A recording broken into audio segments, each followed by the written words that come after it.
السلام علیکم، آپ سنو اور دیکھ رہے ہیں سنو ایف ایم 89.4۔ میں ہوں علی احمد اور لایا ہوں ایک اور اچھی خبر۔ دفاعی تعاون میں نئی تاریخ رقم، پاکستان اور ترکیہ کے مابین اسٹریٹجک اشتراک کا آغاز۔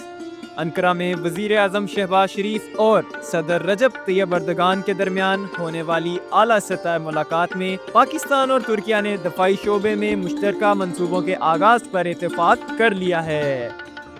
یہ محض دو ممالکوں کے درمیان تعاون نہیں بلکہ برادر اسلامی اقوام کے درمیان اعتماد، وفاداری اور درینہ رفاقت کی عملی تصویر ہے۔ ترکیہ صدر نے پاکستان کی دہشت گردی کے خلاف قربانیوں کو سراہتے ہوئے واضح کیا ہے کہ دونوں ممالک عملی اور علاقائی معاملات پر یکساں موقف رکھتے ہیں۔ وزیر اعظم شہباز شریف نے ترکیہ کی قیادت کو دوراندیش اور برنری قرار دیتے ہوئے اس اشتراک کو خطے میں امن، خود مختاری اور استحکام کی ضمانت قرار دیا۔ یہ اشتراک نہ صرف عسکری میدان میں بلکہ توانائی، ٹیکنالوجی، کانکنی اور دیگر ابھرتے شعبہ جات میں بھی دونوں ممالک کو باہم مربوط کرے گا، جس سے دو طرفہ تعلقات میں ایک نئے دور کا آغاز ہوگا۔ خوشحال پاکستان، لا زوال پاکستان۔